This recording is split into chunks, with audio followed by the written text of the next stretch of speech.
L'évangile de Luc, le chapitre 8. L'évangile de Luc, le chapitre 8, le verset 9 au verset 15.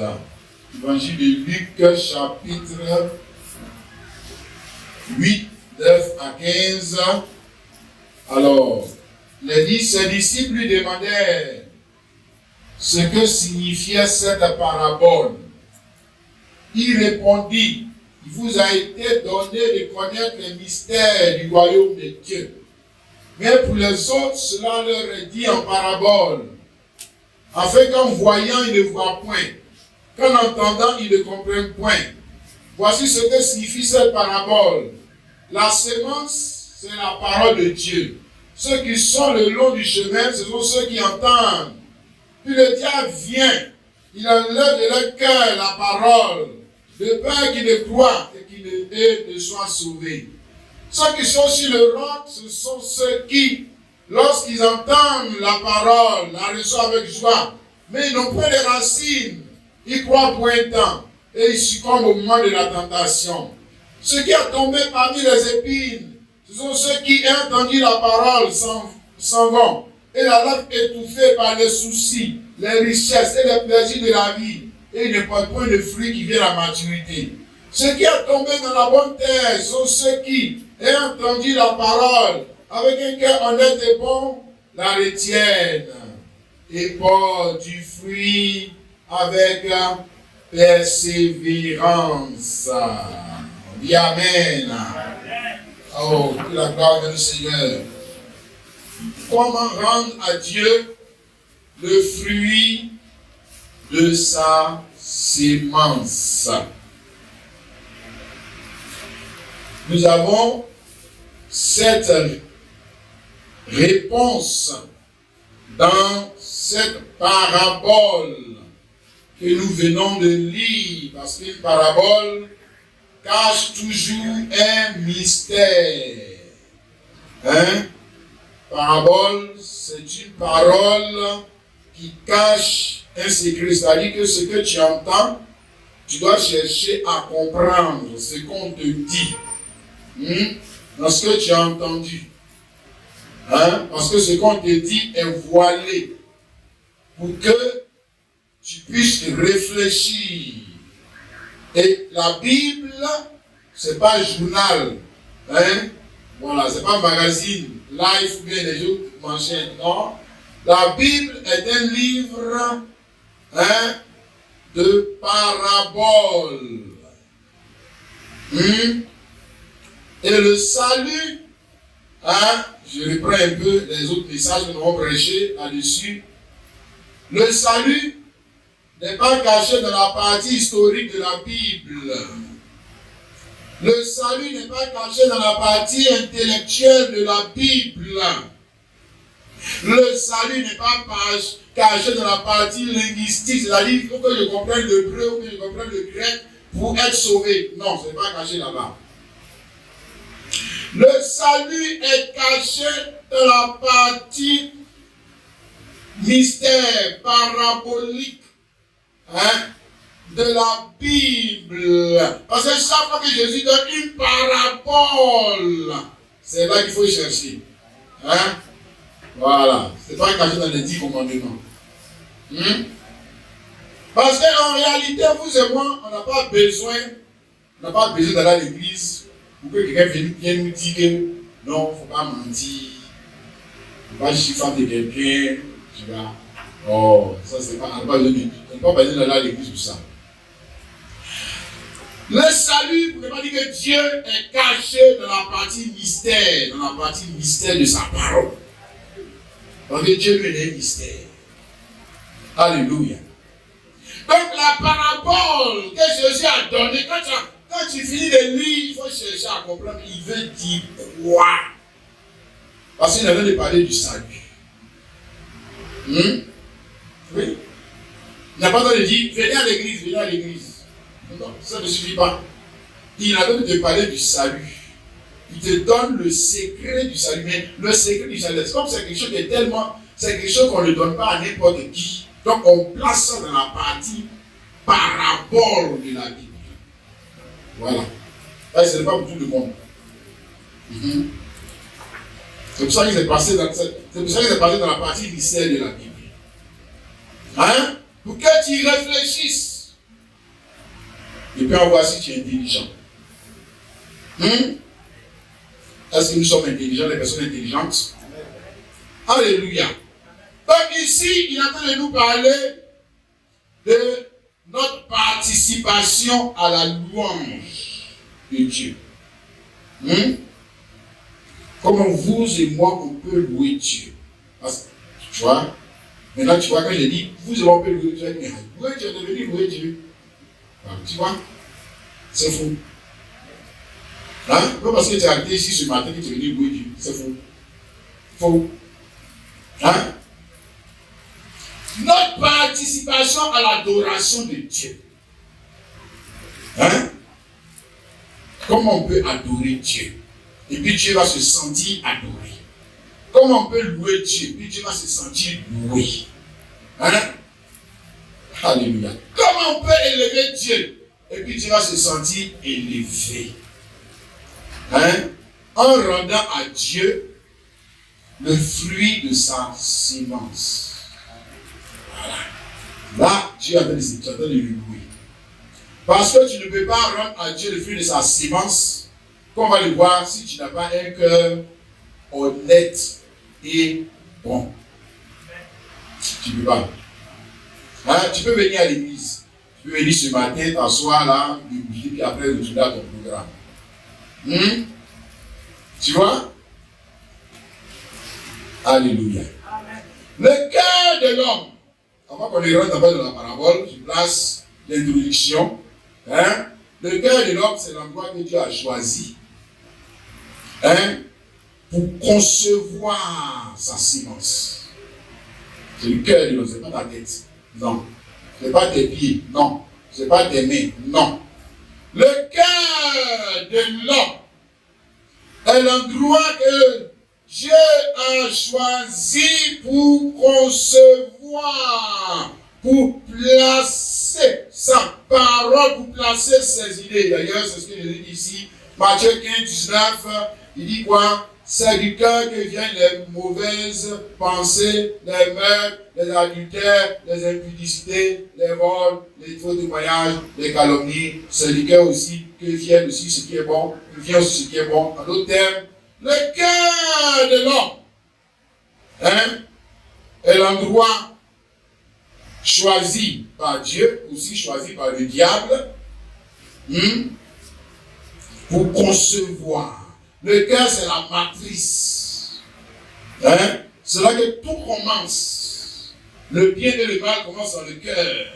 Mais nous sommes en train de parler de Dieu. Nous disons que le cœur de l'homme est l'endroit que Dieu a choisi pour rencontrer l'homme. Dieu va te rencontrer. Voilà. Alléluia. Le cœur de l'homme est l'endroit que Dieu a choisi pour que l'homme puisse l'adorer. C'est le lieu de l'adoration. Tu vois, mon frère, ma soeur? Amen. Et pour que tu puisses rencontrer Dieu, pour que tu puisses adorer Dieu, il faut d'abord commencer par lui faire quoi?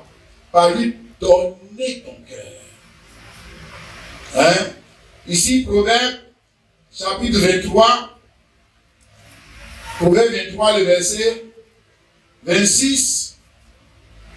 Voici ce que dit le sage Salomon, Proverbe 23, 26, dit, mon fils ou ma fille, si tu es une fille, donne-moi ton cœur et que tes yeux se plaisent dans mes voies. Donc, mon fils ou ma fille, ce matin, c'est ce qu'il essaie de nous dire, mon fils ou ma fille, donne-moi ton cœur, ne donne pas ton cœur à l'argent. Ne donne pas, parce que le cœur, c'est, je vais dire quoi, dans notre organisme, le cœur, c'est, on va dire quoi, c'est ce qui régit tout. C'est un des organes le plus important. Donc, ce qui est important là, on ne donne pas ça à tout le monde. C'est pour ça qu'il ne faut pas donner ton cœur. Jeune fille, Ne donne pas ton cœur à un homme malhonnête. Il va te faire souffrir. Jeune homme, ne donne pas ton cœur à une femme malhonnête. Tu vas souffrir. Mais surtout, ne donne pas ton cœur à un faux Dieu.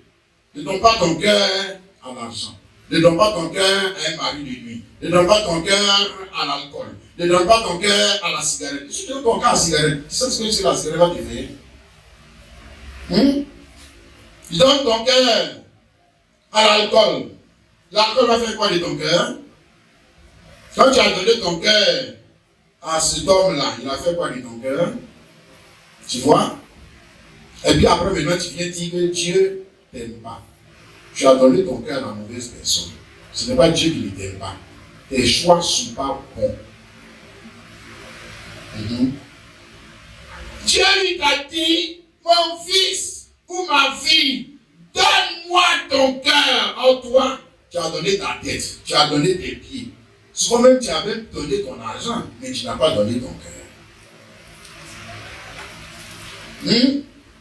Ici dans Matthieu chapitre 15, le Seigneur Jésus parlait de l'église de son temps et c'est quelque chose qui est bien pour l'église aujourd'hui.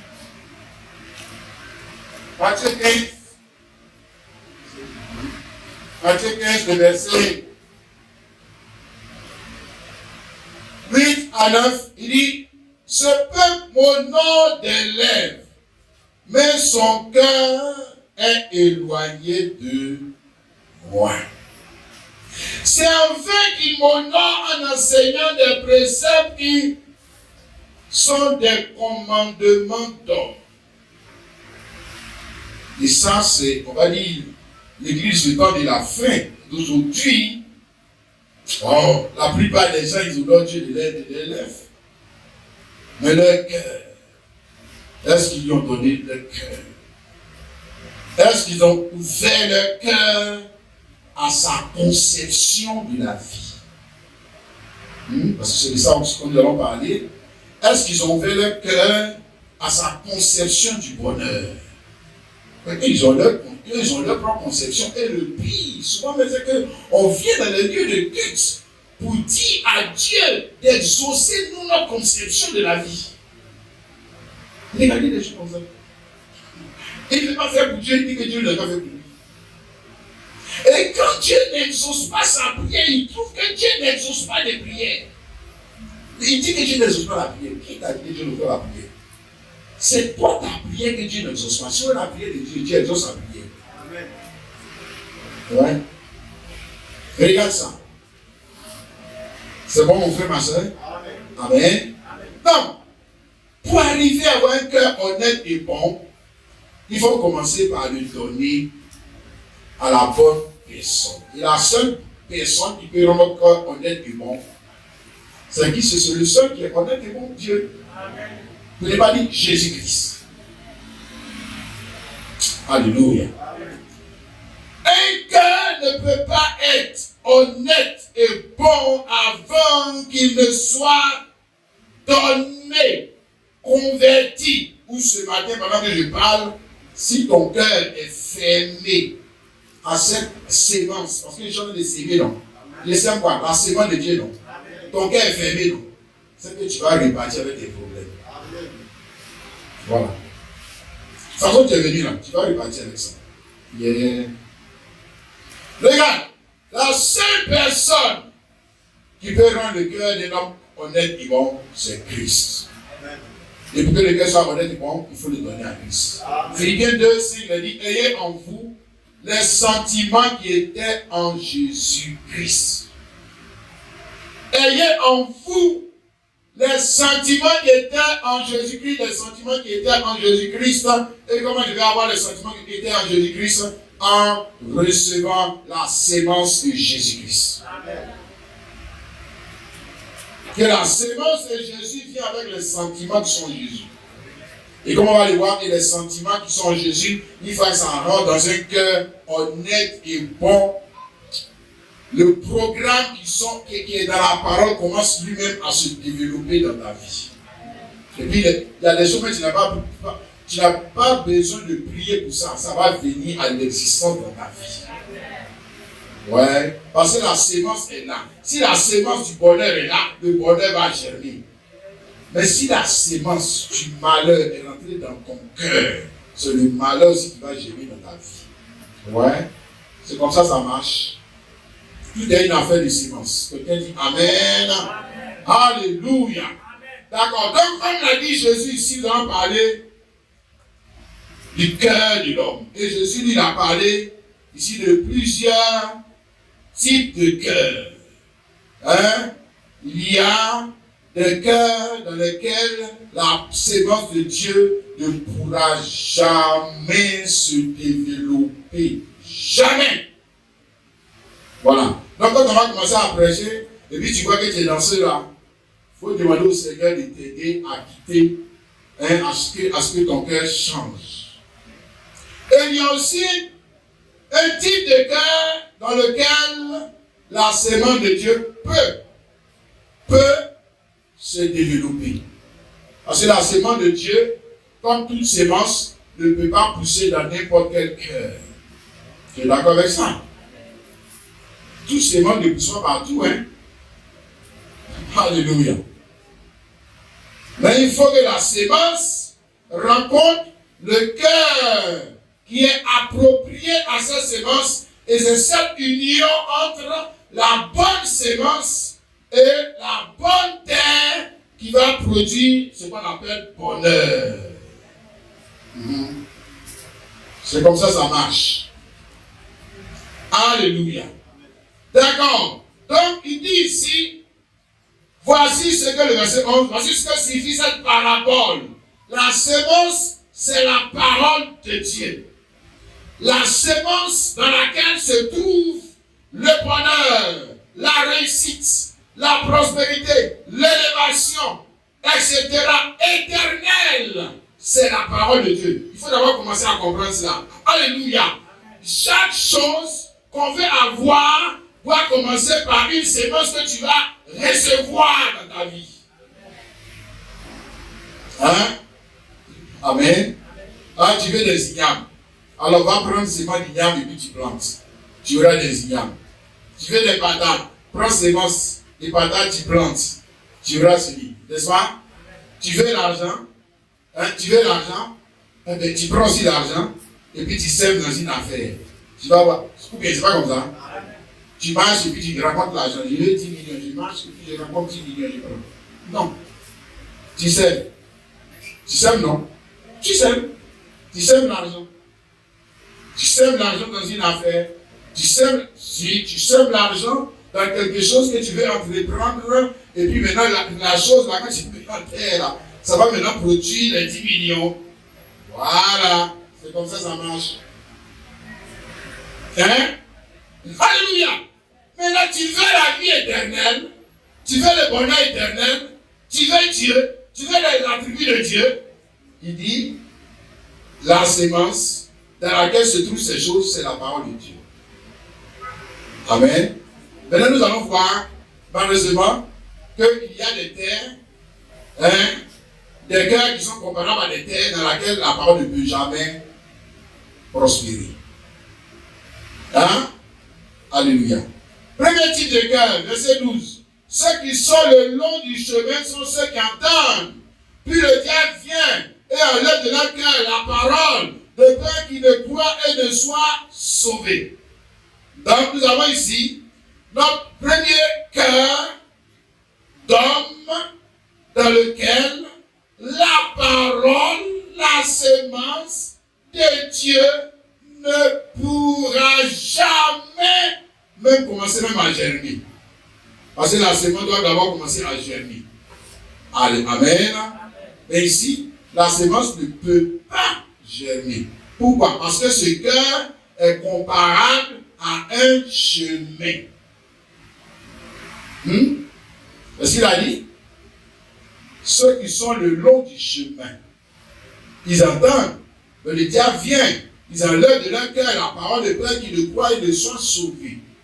Donc, quand un cœur est comparable à un chemin, Mais la parole ou la conception de Dieu ne peut jamais même commencer à germer. C'est pas possible. Puisque là où tu as mis la semence là, mais tout le monde passe là. Tous les courants de pensée passent là. Toutes les théologies passent là. Tout le monde passe là.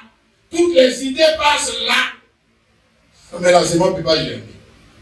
Il ne peut même pas commencer à germer. La vie ne peut pas commencer à germer. Le bonheur ne peut pas commencer à germer. Tous, rien de Christ ne peut commencer à germer. On n'a pas dit qu'il ne peut pas se marier. Ce n'est pas de ça qu'on parle. On n'a pas dit qu'il ne peut pas voyager. Ce n'est pas de ça qu'on entend parler. Non. Voilà. Donc, faut pas, nous, on n'est pas dans l'histoire. Donc, ça veut dire que, ça veut dire que comme la parole de la semaine n'est pas venue là, il ne va pas se marier. Si, il va se marier. Il va se marier. Si, il va avoir des enfants. Si, il va avoir des enfants. Mais il ne va jamais réussir à se marier à un fils de Dieu, à une fille de Dieu. Jamais. Ça, c'est pas possible. Ça, c'est pas possible. Ça, c'est pas vrai. C'est-à-dire, il peut avoir des choses, mais bonheur, jamais. Jamais. Il peut avoir le plaisir, mais pas le bonheur. J'ai dit, il peut même être dans une grande maison, mais pas le bonheur. Son cœur n'est pas en paix. Jamais. C'est pas possible. Parce que la semence c'est la paix là. Il ne peut pas germer là-bas. Ça, c'est pas possible. Dans ce mariage-là, c'est pas des paix ne peut pas germer. Dans ce mariage-là, c'est pas du bonheur ne peut pas germer. Dans ce mariage, c'est toujours bonheur. Ils sont sortis. Ah, musulman. Ouais, c'est ça. Voilà. Vous êtes semé, non? Qui ne peut pas germer là-bas? Rien. Dans votre affaire là. C'est pas possible. C'est ça. On dit, le diable vient. Maintenant, tu vois, il a expliqué. Le diable vient. Parce que là, ce cœur-là, le diable vient. Et le diable vient comment? Pour enlever la semence. Tu vois? Mais il est venu. Il vient comme il est venu au début. Avec Adam et Ève. Ici, dans 2 Corinthiens, chapitre 11. Les versets 3 à 4. 2 Corinthiens, chapitre 11, Paul a expliqué cela. Il dit toutefois, de même que le serpent séduisit Ève par sa ruse, je crains que vos pensées de se corrompre et de se détournent de la simplicité à l'égard de Christ. Car si quelqu'un vient, vous prêchez notre Jésus que celui que vous avez prêché, que celui que nous avons prêché, et si vous recevez notre esprit, que celui que vous avez reçu, où est notre évangile, que celui que vous avez embrassé, vous le supportez fort bien. Donc, Paul dit, regardez au commencement, le diable est venu. Après que Dieu ait apporté la parole à Adam et Ève, n'est-ce pas? Amen. Le diable est venu. Le diable est venu avec une autre conception de la. Une autre conception de quoi? Du bonheur. Voilà. Le diable vient toujours. Même après que j'ai fini de prêcher là, le diable est venu. Mais le problème, on dit diable vient. Diable vient, c'est quelqu'un qui va venir avec des cordes. Il ne vient pas comme ça. Voilà, il va venir, mais il vient dans la peau d'un autre pasteur. Il va prendre la même Bible. Vous avez dit que le gars qui t'a prêché ça, c'est un menteur. Voilà, Dieu est venu. Dieu est venu. Dieu vient. C'est ce que Paul a fait de dire ici. Si quelqu'un vient vous prêcher notre évangile, mais qui est ce quelqu'un qui vient prêcher notre évangile? Quand il a commencé par dire que regardez comment le serpent séduit Ève. Mais qui est ce quelqu'un? C'est le diable qui est venu. Diable vient. Et en ce temps de la fin, le diable vient. Alléluia. Il ne vient pas sous le nom de l'islam. Il ne vient pas sous le nom des bouddhistes. Il ne vient plus sous le nom des féticheurs. Il vient sous le nom des pasteurs. C'est là ça devient dangereux. Frère, si diable vient, aujourd'hui, diable vient plus sous le nom de qu'est-ce qu'il va faire avec les marabouts. Viens, je suis un marabout, je suis venu te séduire. Non. Toi, tu es déjà un chrétien, marabout peut te séduire. Celui qui peut te séduire, le diable vient. C'est celui-là qui est prophète. Celui qui peut te gagner. Voilà. C'est le diable qui est venu. D'ailleurs, Jésus l'a dit ici dans Matthieu, chapitre 5, le verset 15. Il dit, gardez-vous des faux prophètes. Jésus n'a jamais dit, gardez-vous des sorciers. Qu'est-ce qu'il n'a jamais dit des choses comme ça? Gardez-vous des sorciers. Gardez-vous des rosicruciens. Gardez-vous des féticheurs. Tu vas faire comme un féticheur. Le féticheur est une menace pour toi. Pour toi, chrétien. Non. Lui, il est trop encore pour te menacer. Gardez-vous des faux prophètes. Ils viennent à vous, ils vont venir. Ils viennent à vous en gardement de brebis. Mais au-dedans, ce sont des loups ravisseurs. Vous les reconnaîtrez à leurs fruits. Qu'ils ont des raisins sur des épines ou des figues sur des chardons. Tout bon apporte de bons fruits, mais de mauvais apporte de mauvais fruits. C'est-à-dire, on revient à la notion de la semence. Il n'a pas dit qu'il a la semence de Dieu. Mais pourquoi maintenant il porte les fruits des catholiques et des protestants? Regarde son fruit. Mais moi, c'est toi aussi, tu ne connais pas les fruits de la semence de Dieu. Si la semence, on a vu tout à l'heure, Luc 8, 11, voici ce que signifie cette parabole. La semence, c'est la parole de Dieu. Donc, ça veut dire que la parole de Dieu a son fruit. On va arriver là tout à l'heure. La parole de Dieu a son fruit. Donc, un serviteur de Dieu vient avec la parole de Dieu à ce que je sache. C'est pas ça? Ah, comment on va reconnaître que c'est un serviteur de Dieu, que c'est la parole de Dieu? Lui-même, là, nous doit nous montrer le fruit. Dieu nous montre le fruit. Et bien, nous, on va lui dire que lui, tu es un serviteur de Dieu. Montre-nous ton fruit. Maintenant, tu dis que tu es prophète. Tu dis que tu es pasteur. Et puis, ton message là, c'est la même chose que pour les musulmans. C'est la même chose que pour les païens. C'est quoi? Non, vous allez voyager. Non, vous allez vous marier. Non, vous allez avoir l'argent. Non, vous allez travailler. Les gars, pas besoin de Jésus pour se marier. C'est tout ce que tu es venu me dire. Oh, toi, tu ne vois même pas que toi-même tu es un nulard. C'est tout ce que Jésus est venu faire. Donc, Jésus est venu mourir à la croix pour qu'on se marie. C'est ça. Mais Jésus, mais il a sauvé pour rien. Hein? Ouais. Parce que le gars Salomon, il a même une femme. Jésus n'était pas encore mort. Hein? Mais tu sais pas ça. Hein? Salomon a conçu le temple qui valait des milliards. Des milliards et Jésus n'était pas encore mort.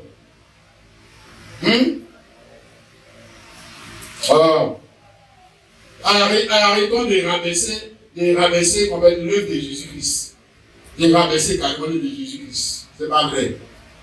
Donc, si la voix d'un pasteur n'est pas différente, parce que toute personne, quand tu parles comme quelqu'un. Voilà. Quand tu parles, et puis ta voix n'est pas comme Christ, et puis c'est comme le monde. Nous, on dit que c'est le diable. Maintenant, si tu veux faire les miracles, nous, on s'en fout. Nous, on fait rien avec ça. Nous, on te dit, toi, tu es le diable. Oui. C'est ça. Parce que pourquoi ta voix est mieux que pour nous? Aïe. Ta voix ne doit pas mieux que pour nous. La voix de Dieu est tout différente de celle du monde. La voix de Dieu contredit le monde. Alléluia. Autrement, on n'aurait pas crucifié Jésus-Christ. C'est parce que sa voix était différente à celle du monde qui l'ont crucifié. Et aujourd'hui encore, sa voix est différente. Quelqu'un dit Amen. Alléluia. Ah, regarde, nous avons là notre premier cœur dans lequel l'harcèlement de Dieu ne peut jamais. Et puis maintenant, quand tu vois, quand il parle comme ça, il dit, tu vois que toi tu es un chemin. Lui là, il va faire 1000 ans dans l'église. Je ne vais pas parler de la fausse église. Lui, il n'est pas dans la fausse église. La vraie église. La vraie semence de Dieu. Mais lui, sa vie ne change pas. Jamais. Sa vie ne change pas. il ne peut même pas commencer même à germer. La crainte de Dieu va commencer à germer. La vie de ta fille de Dieu va commencer à germer. Hein? L'amour de Dieu va commencer à germer. Comment ça va germer? Parce que son cœur est un chemin. Donc rien. Toujours rien. Mais est-ce que quand il est assis dans un lieu de vie, quand on chante, il ne chante pas aussi? S'il chante, il chante aussi. Mais est-ce qu'il est en train de glorifier Dieu? Non. Non. Parce que si chanter, si on dit chanter, c'est ça glorifier Dieu, mais c'est que tu n'as rien compris dans la Bible là. C'est faux. Ça ne se limite pas à ça. Mais rendre à Dieu, il dit le mystère de Dieu, rendre pour que Dieu soit glorifié. Dieu lui te donne une sémence. Toi, tu lui ramènes fruit. Tu as compris ce qu'on dit? Sémence, c'est pas un seul grain. Sémence, c'est un seul grain, non? Fruit, là, c'est combien? Regarde. Voilà. Voilà, j'avais le bruit. Il te donne une sémence. Toi, tu lui ramènes fruit. Et puis il dit, Dieu. Non, mon petit, tu es bon. Toi, tu es vraiment intelligent. Tu es fort. Alléluia. Deuxième cœur, dans lequel la semence de Dieu ne peut jamais se développer totalement. Verset 13. Ceux qui sont sur le roc, ce sont ceux qui, lorsqu'ils entendent la parole, la reçoivent avec joie, mais ils n'ont point de racine. Ils croient pour un temps. Ils succombent au moment de la tentation. Parce que leur cœur est comparable à une terre, a dit Jésus, qui est sur le roc. Donc imaginez-vous une terre, et puis en bas, il y a un roc. La surface, c'est la terre. Mais en dessous, là-bas, il y a un gros caillou. Du coup, la sémence, contrairement à la première terre, elle peut connaître ce qu'on appelle un langage, l'agriculture, la germination. Ça peut commencer à germiner. Donc tu vois peut-être la terre du maïs, ça commence à sortir. Hein? Pour lui, là, c'est possible. L'autre côté, lui, mais c'est pas possible. Ça, il n'y a jamais germination. Jamais. Deuxième cœur, lui, il y a germination. Et puis ça commence maintenant, les feuilles là commencent à sortir. Les deux premières feuilles commencent à sortir. Et puis, après on voit que ça revient en arrière. C'est fini. Aïe. Aïe. Donc c'est fini. Donc c'est fini. Parce que pour que le programme de Dieu pour le bonheur de cet homme puisse continuer, parce que le programme de Dieu pour ton bonheur est où? Le plus au ciel. Ça y est dans la sémence. Et la sémence est sur la terre. Tu as compris ça? Le programme de Dieu est dans la sémence. Mais la prière que tu vas faire, là, Dieu dit prends la sémence. Tu vas voir. Prends la sémence, tu verras. Le programme de Dieu pour son bonheur est dans la sémence. Mais pour qu'il puisse avoir ces choses dans sa vie, il faut que le programme puisse totalement se dérouler. Mais pour lui, ce n'est pas possible. Hein? C'est ça qu'il a dit, non? Il dit, ce sont ceux qui, lorsqu'ils entendent la parole, la reçoivent avec joie. C'est-à-dire, ils vont connaître aussi la joie du salut, la joie du Saint-Esprit, la joie de la guérison, la joie des témoignages, etc. Mais pour un temps. Pourquoi pour un temps? Mais parce que eux, ils sont comme une terre qui est sur le roc. Quand vient le moment de l'épreuve à cause de la sémence, leur vie chrétienne s'arrête là. C'est fini. Ça s'arrête là. C'est fini. Hein? Tu as vu ça, non? Maintenant, tu regardes si ce n'est pas toi. Hein? Mais quand tu l'es mis dans le premier tableau, le deuxième tableau, peut-être que quand on finit là, quand tu l'es nulle part. Et là, mais c'est grave même quoi. Hein? Tu n'es pas quelque part. Jésus même qui a pris le temps de citer les cœurs, il a dit toi-même tu ne vas pas pour toi dedans. Hein? Ah, mais c'est grave. Hein, frère? Regarde. Quand vient le moment de l'épreuve, c'est maintenant que tu vas montrer à nous tous, à tes parents, au diable, à ton copain, à ton mari, que moi là, je ne suis pas un plaisantin. Je ne suis pas un plaisantin. Moi je suis un croyant. Je crois dans quelle sémence? Un croyant croit dans quelle sémence? Un croyant croit dans la sémence. Un croyant selon Christ croit dans quelle sémence? Nous tous, on croit dans les sémences. On lui a dit, il n'y a pas quelque chose qui n'a pas de sémence. Il n'a jamais la sémence. Mais quand tu crois dans la sémence, là, tu dis, je crois dans la sémence. Je prends par exemple ceux qui font la culture du café. Je crois dans la sémence du café. Et si je fais la culture du café, je vais avoir de l'argent. C'est parce que tu crois dans ce que tu fais. Tu crois? Je crois dans la sémence du cacao, je crois dans la sémence de l'ébéa, je crois. Donc tu crois forcément dans une sémence. Hein? Mais est-ce que tu crois dans la sémence de Dieu? Tu crois? Tu crois? Tu crois que ton bonheur aussi dans la sémence de Dieu? Tu crois ça? Ah, tu vois? Donc je crois que si je travaille, j'aurai l'argent et je serai indépendant. Mais tu crois? L'argent est une sémence. L'argent est une sémence. Ça pourquoi? Ici dans 2 Corinthiens, chapitre 9, le verset 10. Il dit, celui qui fournit de la sémence au semeur. Donc pas de Dieu, c'est Dieu qui fournit de la sémence au semeur. Et du pain pour sa nourriture. Vous fournira et vous multipliera la sémence. Quelle sémence? Il avait parlé de l'argent. 2 Corinthiens 9, on parle de l'argent, c'est de l'argent on parle. Donc celui qui fournit la sémence au semeur, là, vous fournira la sémence. Quelle sémence? L'argent. Vous multipliera la sémence. Et il augmentera les fruits de votre justice. Il parle de quoi? L'argent. Hein? Le verset 6, 2 Corinthiens 9, 6. Sachez celui qui sème peu, moissonnera peu. Celui qui sème abondamment, moissonnera abondamment. Il parle de quoi? L'argent. Voilà. Donc, je te dis, tout ce qui est là, sur la terre, existe forme de sémence. Hein? Bon, on y croit. On croit à l'argent, on croit à ces choses. Mais tu crois à la sémence de Dieu? Est-ce que tu crois à ça? Tu crois que dans la sémence de Dieu, là, se trouve tout le programme de Dieu pour ton élévation. Est-ce que tu sais ça? Tu vois?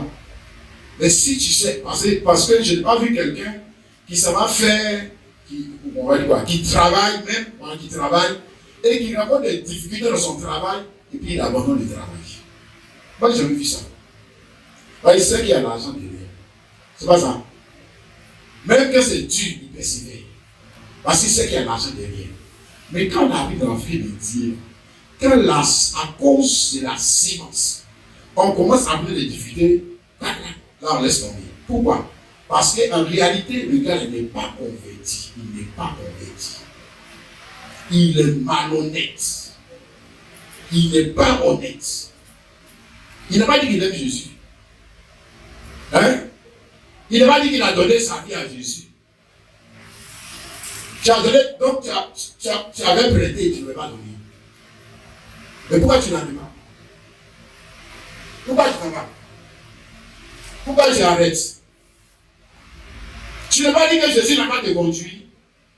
Donc en fait, tu as dit Jésus, il faut me conduire, mais il ne faut pas m'emmener où moi je ne veux pas. C'est comme ça. Toi, ton contraire Jésus. Toi, Jésus n'a qu'à te conduire, mais en fait, c'est toi qui conduis Jésus. Voilà, ça, disons la vérité. C'est toi qui conduis Jésus, c'est pas Jésus qui te conduit. Tu n'as pas dit que tu as donné ta vie. Tu l'as donné ou bien tu ne l'as pas donné. Mais donner, je ne sais pas comment on comprend ça. je donnais ma vie. Alors, même si les difficultés arrivent, mais ça incombe à celui à qui j'ai donné ma vie.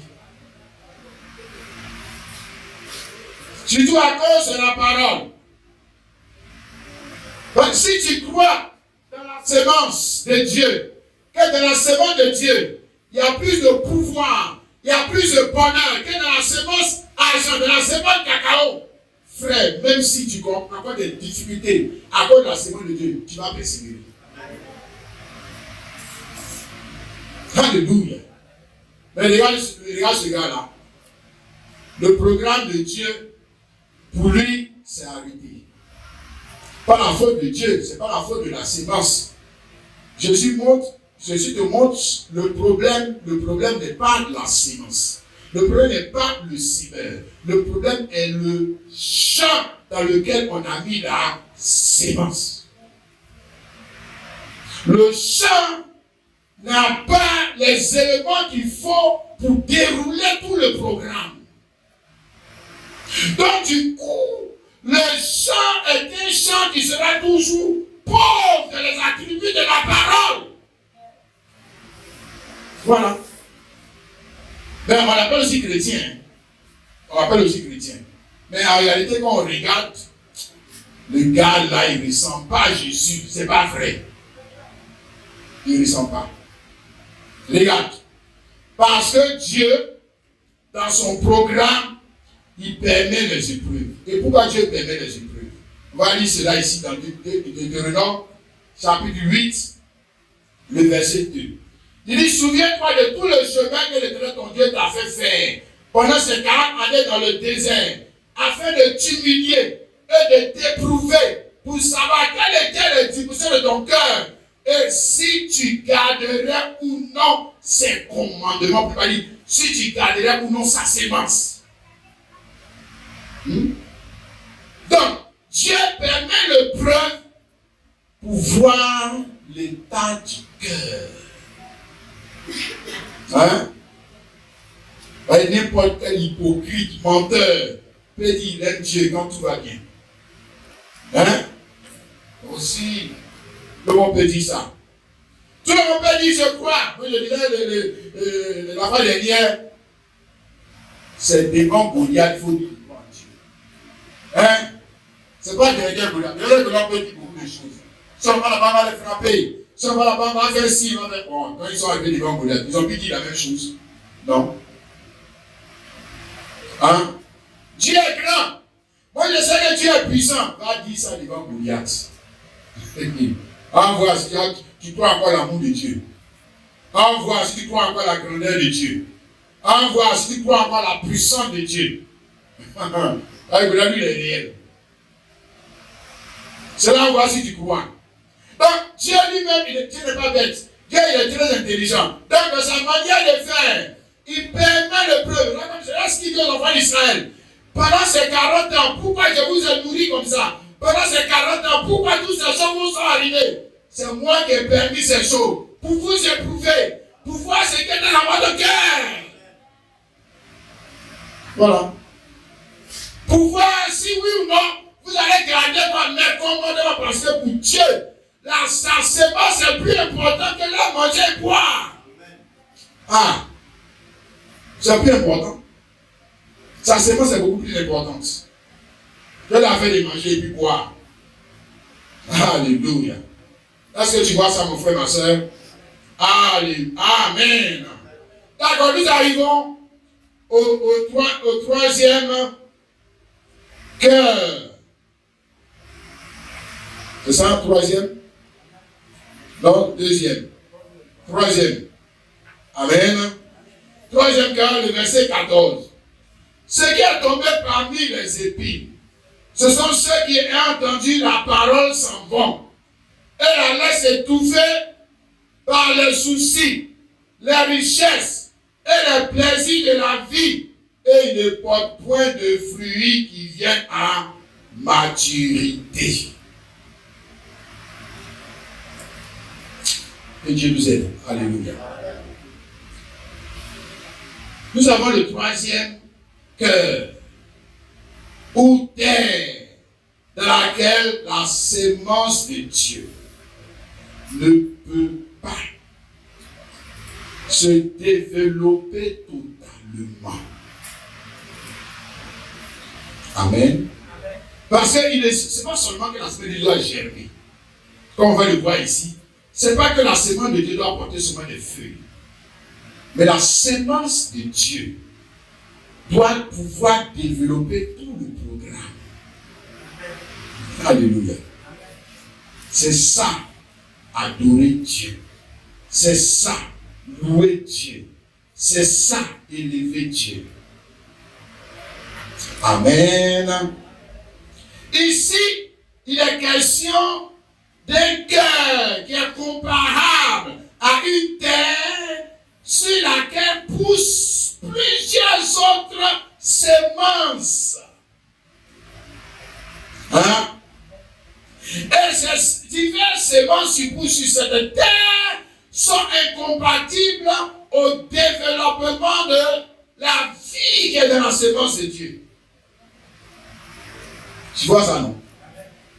Donc ici, il n'y a pas seulement une seule semence dans les autres là.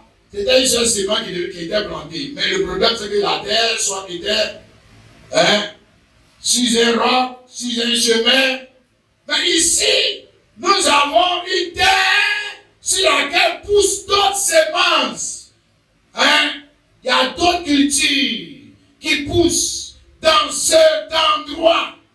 Et en plus, les autres cultures qui poussent dans cet endroit, cet homme veut aussi faire quoi? Faire la culture de la parole de la semence de Dieu.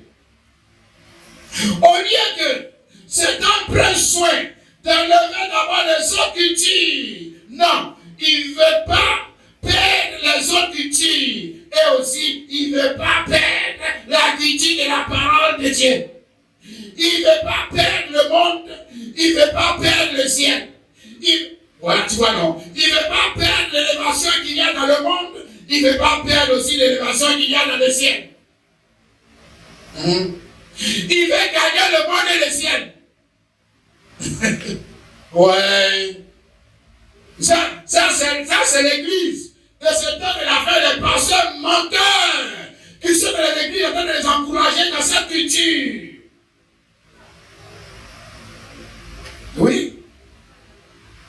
Regarde, on nous dit ici, verset 14, ceux qui est tombé parmi les épis sont ceux qui ont entendu la parole, s'en vont, et la laissent étouffer par les soucis. Quand les soucis poussent là-bas, les lycées poussent là-bas, les plaisirs de la vie poussent là-bas. Hein? Donc les choses du monde aussi poussent là-bas. Et mais en même temps, il veut aussi en même temps faire pousser la semence de Dieu aussi là-bas. Voilà. Parce que lui, on ne lui a pas dit que pour que la semence de Dieu puisse pousser, il faut renoncer. Non. Lui a pas dit ça. Quand on leur dit de renoncer, il dit que mais vous voulez nous mettre sous la loi. Vous enseignez mal. Vous nous enseignez mal. Jésus amour. Quel amour? L'amour de Dieu veut dire que tu dois faire ce que tu veux. C'est ça. Dieu amour. Frère, va faire, je ne sais pas quoi, quelle culture veut faire, une culture de l'igname, et puis tu mets toutes sortes de choses dans le champ. Va faire ça, Dieu amour. Tu vas voir si ça va pousser. C'est ça. Mon frère. Mais regarde ici, mon frère chrétien, maintenant tu vois aussi ton cœur est celui-là. Ah, regarde ce qui va arriver. C'est que ici, on nous dit qu'il ne porte point de fruits qui viennent à maturité. Tu as vu ce qu'il avait dit? Hein? Il ne porte point de fruits qui viennent à maturité. Donc ça veut dire qu'il porte des feuilles. Il n'est pas dit qu'il ne porte pas de feuilles. Ça veut dire qu'il porte des feuilles. Ça veut dire que lui au moins il est arrivé au stade du développement jusqu'aux feuilles. Il est arrivé au stade des fleurs. Lui il est arrivé là-bas. Les autres de eux ne sont même pas passés pour qu'ils commencent à avoir fruits. Il faut qu'il commence maintenant à avoir des fleurs. Quand tu vois les fleurs, tu sais que les fruits vont venir. C'est d'accord, pour ceux qui connaissent plus ou moins l'agriculture. Mais lui, il arrive même jusqu'aux fleurs. Il arrive jusqu'à voir les petits grains commencent à sortir. Mais ça s'arrête là. Ça s'arrête là. C'est tout. Hein? Et puis tu vois, non, lui là, et puis il dit que je vais au ciel. Lui là, il dit qu'il sera au ciel. Relis, quand je vais finir de prêcher à cette parabole-là, relis. Oui. Quand tu vas se tromper. Jésus a déjà tout dit. Regarde. On dit ici, il ne porte point de fruits qui viennent à maturité. Pour ne pas dire, en d'autres termes, lui-même, il ne va jamais atteindre la maturité. Voilà. Maturité de quoi? Une maturité de la vie de Dieu. Parce que la sémence est censée lui produire la vie. Et puis il doit arriver à la maturité de cette vie. Et c'est la maturité de cette vie qui est glorifiée. C'est la maturité de cette vie qui glorifie Dieu. C'est la maturité de cette vie elle-même qui est glorifiée. La maturité de la vie, c'est quoi? Pour une sémence, c'est fruit mûr. C'est ça? C'est ça la maturité. Donc il y a un que tu as mis là-bas, tant que ce n'est pas quoi arriver, on dit quoi, dans le ballon, on dit on est à l'ouvre, mais machin. Et c'est pas arrivé là-bas, c'est pas la maturité. On ne peut pas consommer, on ne peut pas vendre, on ne peut pas faire des signes. Est-ce que tu sais ça? Hein? Mais on va faire des signes à quel moment? On va faire des signes parce que la vie qu'on a mis en terre appuie sur tout le processus et tout le développement de la sémence a pu être manifesté. Maintenant, on danse, on porte joli habit, on sort au groupe musical, et puis on danse. Et puis on est content. Content de ce que la vie est arrivée à maturité. C'est-à-dire qu'on est arrivé au niveau de la louange. On est arrivé à quel moment on va faire des... Est-ce que tu crois qu'on fait des liens parce qu'il n'est pas arrivé à maturité? Pourquoi? On va célébrer quoi? On va louer quoi? Mais nous, on sait que les gens vont louer les trucs. Mais nous, on sait que dans la Bible, même dans l'ancienne alliance même, les enfants d'Israël faisaient aussi la fête des récoltes. Il y avait la fête des récoltes, la fête de toutes ces choses-là. Et ils venaient célébrer l'Éternel Dieu parce que la sémence qu'ils avaient mis en terre était arrivée à maturité. Ici, dans le livre de Deutéronome, chapitre 16, je vais lire ça pour toi, Deutéronome 16, le verset 16 à 17. Il dit 3 fois par année, tous les mâles dont vous se présenteront devant l'Éternel ton Dieu, dans le lieu qu'il choisira, à la fête des pains sans levain, à la fête des semaines, à la fête des tabernacles. On ne parlera point devant l'Éternel les mains vides, chacun donnera ce qu'il pourra, selon les blessures que l'Éternel ton Dieu lui aura accordé. Donc, 3 fois par année, les gens d'Israël venaient vers Dieu et il lui rendait le fruit de quoi? De leurs efforts. Hein? Tu as vu ça? C'est ce que nous on dit que dans le païen après ça fait des enfants, fait des récits. Mais c'était la semence qui était arrivée à maturité. Tu comprends mon frère? Donc on vient adorer Dieu avec la semence qui est arrivée à maturité. C'est ce que Dieu exige. Ça, c'était l'ancienne alliance qui était une ombre. Alléluia. Pour dire que l'homme qui adore Dieu, qui arrive au niveau de l'adoration de Dieu, c'est cet homme, cette femme qui a reçu la sémence et que la sémence l'a emmené au niveau de quoi? La maturité. Frère, alléluia. Il n'a pas seulement porté de feuilles. Frère, regarde, on a vu les autres terres, non? Peut-être que le chemin, lui, était dedans, il est quitté dans le chemin. Il a vu qu'il y avait un problème, il est quitté dans le chemin. Il y avait un roc, il est quitté dans le roc. Il est arrivé là où il y a épine.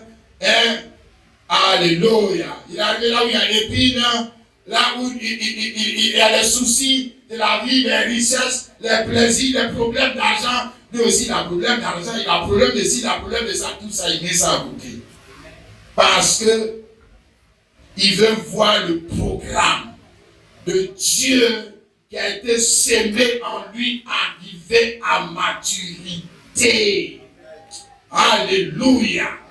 afin que ça puisse commencer à faire quoi? Glorifier Dieu. C'est aussi le stade, la maturité, c'est aussi le stade de l'enlèvement. Tu comprends mon frère? Parce qu'on enlève fruits mûrs. Enlèvement, l'église va être enlevée. On est tous enlevés. L'église va t'enlever. D'abord, tu n'as même pas accepté la séquence de Dieu. On va t'enlever avec quoi? Ça va t'enlever avec quoi? Aïe. Il n'y a même pas quelque chose qui a commencé à gérer. On va enlever quoi? On enlève le fruit qui est mûr. Le fils ou la fille qui a atteint la maturité. Oh, alléluia. Mais regarde tout le travail qu'il faut faire pour arriver à cette maturité. Tellement de choses à enlever. N'est-ce pas, mon frère, ma soeur? De ta vie.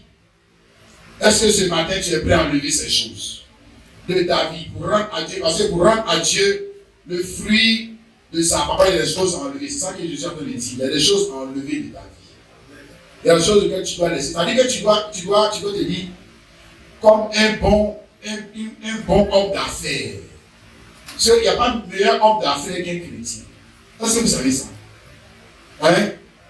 Si le chrétien, Jésus a dit que le chrétien doit faire le père. Voilà. Donc le bois, il ne va pas vous faire peur.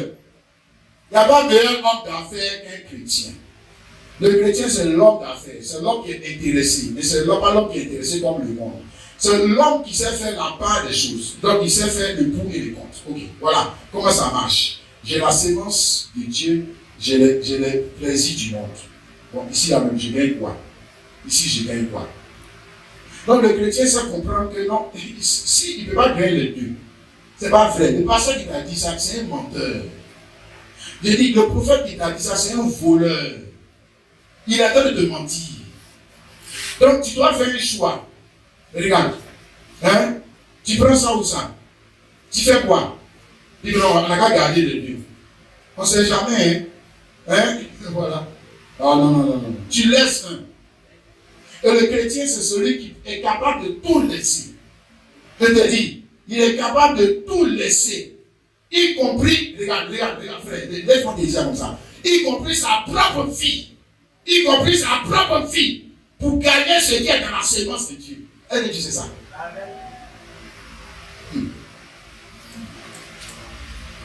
Ah, ou bien, les Paul, les Pierre, ils ont laissé quoi dedans? Pour gagner ça, ils ont laissé quoi? Ah, tu vois? Parce que si tu dois faire le choix, je parle même des choses, je parle même pas des choses qui sont illégitimes. Je ne parle même pas des choses qui sont pas bonnes.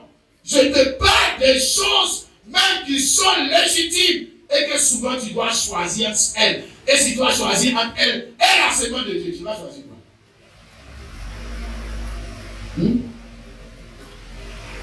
C'est ça?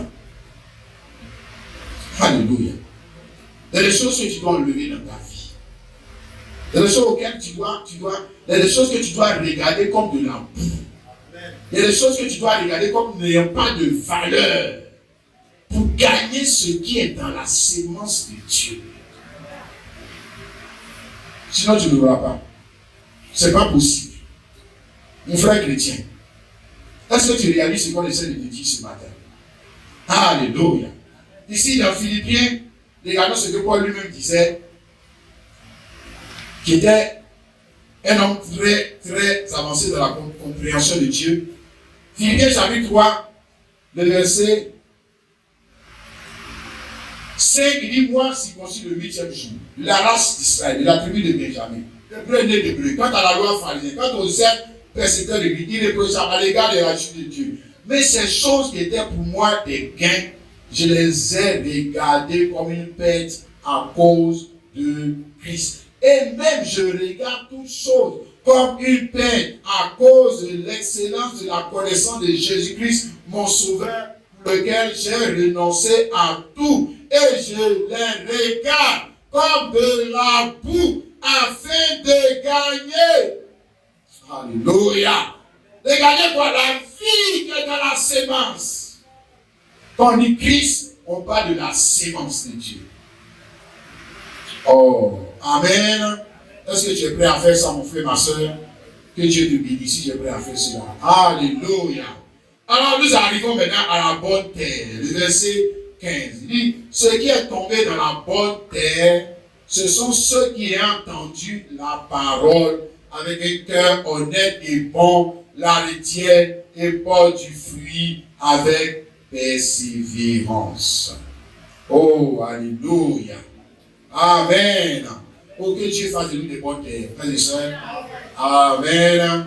Pas seulement des terres, frères et sœurs, mais des terres qui sont des terres fertiles. Alléluia.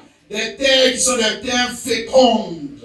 Des terres qui ont en elles tous les attributs, non pas pour tuer la sémence, non pas pour avorter la sémence, mais pour reproduire la sémence. Quelqu'un comprend ce qu'on dit ce matin, mon frère, ma soeur?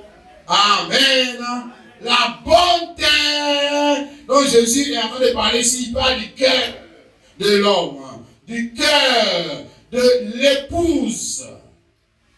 Amen. Parce que ici aussi on parle de la relation entre la sémence, et la terre.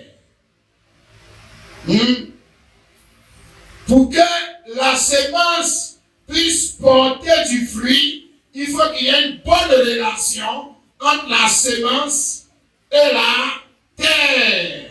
La sémence, c'est la bonne sémence. Il faut aussi que la terre soit la bonne terre. Tu as compris ça? Amen. C'est formidable, mon frère, ma soeur. Matthieu 13, le verset 37, Jésus l'a dit ici, Matthieu 13, le verset 37, il répondit, celui qui sème la bonne sémence, c'est le Fils de l'homme. Alléluia. Et dans tous les âges, celui qui sème la bonne sémence, c'est qui? Le Fils de l'homme, Christ. Est-ce que tu peux le reconnaître au bonjour? Quand il vient semer la bonne sémence, fais attention, mon frère, ma soeur. Il faut bien lire, il dit bonne sémence. Ça veut dire il y a mauvaise sémence. Hein? Ok? Maintenant, le Fils de l'homme, lui, il vient avec la bonne sémence. La bonne sémence, la sémence dans laquelle se trouve le programme de Dieu pour ta réussite. C'est de ça qu'on parle. Amen. Est-ce que tu réalises ça, mon frère, ma soeur? Maintenant, tu vois, donc, il doit y avoir une union entre la bonne sémence et la bonne terre. Pour que cela puisse produire le résultat. Sinon, la sémence peut être bonne. Si la terre n'est pas bonne, il n'y a pas de résultat. Amen. Ou alors le résultat n'est pas parfait. Laisse-moi dire ça comme ça aussi. N'est-ce pas? Dis amen. Alors, vous avez les chrétiens hybrides. Vous avez des chrétiens bizarres. Vous avez des catholiques, vous avez des protestants, vous avez des pentecôtistes, vous avez des assemblées de Dieu. Vous avez tout, sauf des quoi? Des chrétiens. Amen. Ce n'est pas des chrétiens. Amen. Parce que qu'est-ce qu'un chrétien? Le chrétien, c'est la multiplication de la sémence qui est Christ. Et Christ n'était pas un catholique. Christ n'était pas une assemblée de Dieu. Christ n'était pas un baptiste. C'était le Fils de Dieu. Qui avait en lui, le germe de la vie de Dieu. Et le germe de la vie de Dieu est venu pour se multiplier. Maintenant, il cherche une bonne terre. J'espère que ce sera toi. Alléluia. Là, si les autres ne veulent pas de la sémence, nous, on veut de ces sémences. Parce que nous, on sait ce qui est dans ces sémences. On sait aussi ce qui est dans l'argent. Mais on sait aussi ce qui est dans ces sémences. On sait aussi ce qui est dans la sémence de l'Égoïa. Mais on sait aussi ce qui est dans ces sémences. N'est-ce pas? Et nous mettons chaque chose à sa place. Alléluia. Dis Amen. Et comme nous sommes des hommes ambitieux, nous sommes des hommes ambitieux. Hein? Moi, toi, j'ai de l'ambition, frère et soeur. Et mon ambition ne s'arrête pas à la tombe. Ne s'arrête pas au mariage. Et comme mon ambition va plus loin que le mariage, alors je cherche une sémence qui peut m'emmener plus loin que le mariage. C'est les nullards, pasteur nullard, prophète nullard, qui sont venus nous rappeler depuis un an plus ce qui est ridicule. Ils nous parlent de richesse, de prospérité. Regarde, le maire de Cocody, il a plus d'argent que tous vos prophètes. Hein? Amen. Oh, arrêtez le mensonge. C'est n'importe quoi. Regarde les gens, vous parlez des choses que vous ne possédez pas. Ça veut dire quoi? Ça veut dire que votre message est faux. Amen. Vous êtes des menteurs. Vous êtes des menteurs pour escroquer les chrétiens, c'est tout. C'est tout. Hein? Bon, on va dire que les chrétiens sont naïfs. Ils sont de plus en plus naïfs, les chrétiens. Et c'est pour ça qu'on peut les manipuler. Regarde, on te parle ici de la profondeur, de la vérité, de la parole. Alléluia. Ce qui est tombé dans la bonne terre. Qu'est-ce qui est tombé dans la bonne terre, la bonne semence? Donc il y a eu une union entre la semence et la terre. Alléluia. Pour produire ici le résultat. Ici, le résultat n'est pas à peu près. Le résultat ne sera pas flou. Le résultat devient parfait. Parfait parce que Dieu veut atteindre un but. Et c'est de ça que Jésus te parle. Il y a un but que Dieu est exigeant. Très exigeant. Allez, c'est pas bien grave. Le gars, c'est vrai, il n'a pas pu produire de fruits. Mais comme il a produit de fruits, il n'a qu'à lui prendre quand même. Mais quand même, toi-même là. Oh, frère, quand tu t'en vas faire ta récolte de cacao, et puis maintenant tu regardes, l'arbre, il n'y a pas de cacao, il est dessus. Il a des fruits seulement. On fait comment? Et tu le dépasses. Tu le dépasses, tu vas vers ceux qui ont des fèves. Tu le dépasses. Mais ça, c'est son problème. Voilà. L'homme, il fait ça. Parce que toi, quand tu avais mis ta semence en terre, là, c'était pas pour avoir des feuilles de cacao. C'était pas pour avoir des troncs de cacao, des bois de cacao pour aller chauffer de l'eau. Pour aller cuire ta nourriture, c'est pas ton objectif. Toi, ton objectif, c'était d'avoir des feuilles de cacao et puis maintenant tu vas mettre ton argent. C'est ça. C'est un objectif. Et quel est l'objectif de Dieu? En nous donnant la semence. Voilà, maintenant réfléchis. Ça est dans cette parabole. Et il te montre ici ce qui est tombé dans la bonne terre, ce sont ceux qui ont entendu la parole avec un cœur honnête et bon, la retiennent et portent du fruit. Ah, voilà, ils sont arrivés. Alléluia. Ils sont arrivés à faire quoi? Porter du fruit. Alléluia. Avec persévérance. Amen. D'accord. Donc, première chose que nous remarquons ici dans le verset 15, c'est qu'on comprend que donc la semence de Dieu ne peut pas pousser dans n'importe quelle terre. Voilà. Ou alors ne peut pas se développer parfaitement dans n'importe quelle terre.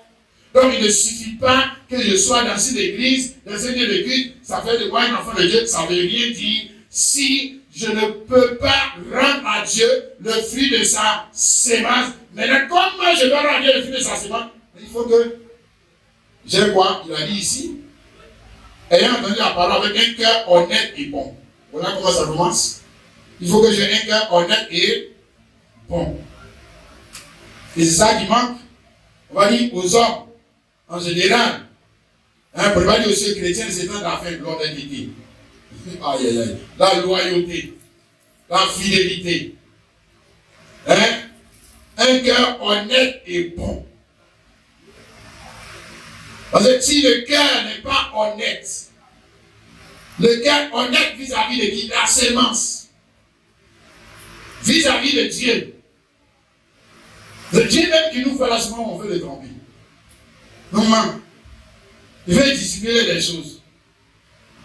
Mais que le cœur qui n'est pas honnête et bon, la semence de Dieu ne peut prospérer dans un cœur qui n'est pas honnête et bon. C'est pas. Ça étouffe la semence. Ça l'empêche de développer son... Oh! Quand elle a développé son programme, qui sera béni? Ce n'est pas Dieu seulement, c'est toi aussi qui seras béni. Mais ce que tu cherches, c'est tout de la semence. C'est quand cette semence va développer tout son programme en toi, que toi aussi tu seras enrichi. Tu seras indispensable pour l'église, pour les gens qui sont autour de toi. Parce que partout où tu passes, toi tu ne sèmes pas la division. Toi tu ne sèmes pas les malheurs. Toi tu ne sèmes pas les grincements de l'amertume. Tu ne sèmes pas les regrets. Mais tu sèmes quoi? Le bonheur. Les gens ne vont jamais regretter de t'avoir connu, de t'avoir rencontré. Mais qui m'a amené sur le chemin pour rencontrer celui-là? Non. Mais les gens ont béni Dieu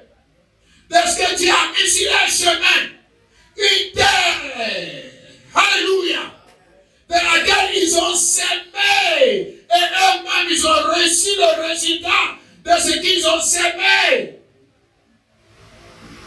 Ah, frère, c'est cela. Un cœur honnête et bon.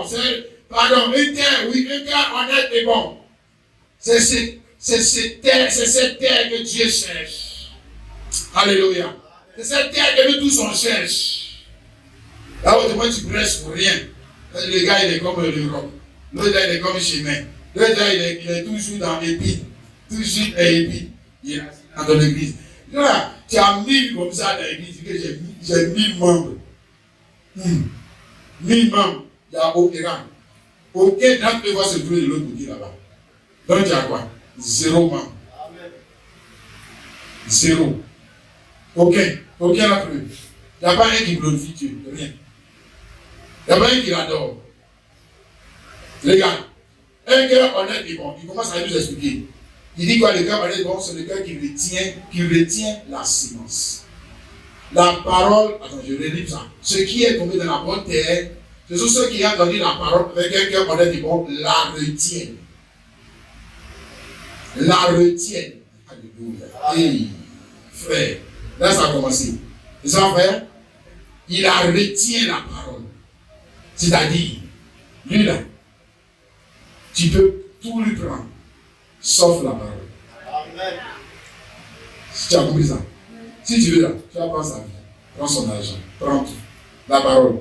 Et jamais, il connaît l'importance, il connaît la valeur de ces semences. Il sait que ces semences, tant qu'elle est en lui, même s'il a tout perdu, regardez, et quand on le prend, on le jette au pôle Nord. Il dit au pôle Nord, mais la glace en tout, la semence va faire fleurir tout ce qu'il a perdu. Amen. C'est des dagos, des nigos là, qui croient que quand ils ont tout perdu, ils sont morts de Dieu. Les nigos là, comprenez. C'est pas que tout est dans la semence. Amen. Alléluia. Et si il a, regarde, Job, prends Job, il a tout perdu. Et le diable, lui, il dit, c'est pas ton argent, c'est pas ça qu'il est. Fait que, est tombé à ses bases. C'est ça. Il connaît la valeur des choses plus que nous. Dommage. Et ça, c'est, comme Jésus l'a dit, même dans ses paraboles, le diable sait que si le gars la garde la sémence, il va croire qu'il sera sauvé. On a tout fait pour lui aider ça. Et le dago aussi, ou le nigo, comme il comprend rien, comme on lui a pas pris son argent, regardez, comme on lui a pas pris son argent, on n'a pas pris sa lampe, on n'a pas pris son iPhone, il trouve qu'il est heureux. Le diable n'a rien pris, hein. Le diable n'a rien pris. Si, il a volé ta vie, il a volé ton bonheur. Il a volé ton bonheur. Il a volé la sémence. Avec laquelle, quand le jour où on va te, et puis on va te mettre dans la terre, la sémence va te faire passer de l'autre côté. Il t'a pris ça. Il a pris plus que ce que toi tu lui as donné. Comme dans Iscariote, on lui a donné comme 30 pièces d'argent, machin, et puis lui il a donné la sémence. Et puis lui, il est un peu comme les brouteurs, comme les gens qui font tout là, les filles qui se prostituent, machin là. Et tu crois que tu as coupé le gars, il t'a pris plus que ce que tu lui as donné. Amen. Le diable t'a volé. Il a pris ce qui peut te permettre d'avoir plus qu'un mari, plus qu'une villa. Il t'a tout volé. Parce que tout est où, mon frère, ma soeur? La sémence. C'est pourquoi il dit, celui qui a un cœur honnête et bon, la chose qu'il va retenir, hein? Qu'est-ce que c'est? La sémence. Alléluia. La chose à laquelle il accorde le plus d'importance, la sémence. Est-ce que tu sais ça, mon frère, ma soeur? Amen. Est-ce que c'est ce que tu veux faire aussi? Toi aussi, chrétienne. Amen. Jean chapitre 14. Jésus a dit ici, Jean 14, le verset 23. Jean 14, le verset 23. Jésus dit ceci. Jésus lui répondit, si quelqu'un m'aime, il gardera ma parole. Et mon Père l'aimera, et nous viendrons à lui et nous ferons notre demeure chez lui. Celui qui ne m'aime pas, ne garde point mes paroles. Et la parole que vous entendez n'est pas de moi, mais du Père qui m'a envoyé. Donc voilà le signe qu'un homme est honnête. Un homme est honnête vis-à-vis de Dieu. Il est bon. Pourquoi? Parce qu'il garde la sémence. Alléluia. Quoi qu'il arrive, parce que les choses vont lui arriver, qu'il doit en temps normal l'amener à douter de la sémence. Qu'il doit l'amener à voir que la sémence crée trop de problèmes. Mais il garde la sémence. Alléluia. Parce qu'il connaît ce qui est dans cette valeur. Il sait que ce qui est dedans, c'est immense. Alléluia. Et a seulement besoin de persévérer. C'est ce que Jésus a dit dans mon frère, ma soeur. Il porte du fruit avec persévérance. Dis Amen. Il porte en insistant, en persistant, en montrant à Dieu qu'il croit dans sa sémence. Pas dans une autre sémence. Quelqu'un comprend ce qu'on dit ce matin? Alléluia. Alléluia. Donc un cœur honnête et bon, ici encore, c'est le cœur qui se soucie de faire quoi? De garder la sémence et de faire quoi? De produire le fruit de la sémence. Ouais, c'est qu'il est honnête. Un cœur malhonnête, rusé, méchant, égoïste. Il ne gagne pas la sémence. Et comme Judas Iscariote, s'il doit gagner l'argent, je donne l'exemple, et puis la sémence. Il laisse tomber la sémence, il prend son argent. Voilà. C'est ça. Donc, il aime Dieu pour les choses que Dieu donne. Il n'aime pas Dieu à cause de la sémence. Il ne croit pas dans la sémence. Il ne croit pas dans ça. Il croit dans le mariage que Dieu donne. Il croit dans le travail que Dieu donne. Voilà. Il croit dans la guérison que Dieu donne. Mais il ne croit pas que tout ce que Dieu veut donner à l'homme se trouve dans la sémence. Il ne croit pas en ça. Il ne croit pas des choses comme ça. Non. C'est quelqu'un de malhonnête. C'est quelqu'un de rusé. C'est quelqu'un qui a une relation avec Dieu, non pas pour ce que Dieu est, mais pour ce qu'il donne. Voilà. C'est-à-dire que c'est une relation, on va dire, qui est déjà biaisée. Mais l'homme qui est honnête et bon, il a un souci. Quel est son souci? Rendre à Dieu le fruit de sa sémence. Alors que c'est pas facile de rendre à Dieu le fruit de sa sémence. Qui va dire que c'est une chose facile? Même on va dire qu'on va chercher l'argent, c'est facile. Faire que l'argent n'a pas produit l'argent, c'est facile. Est-ce que faire que, on va dire, un grain de maïs puisse produire un épi de maïs, ou bien produire un champ de maïs, est-ce que c'est facile?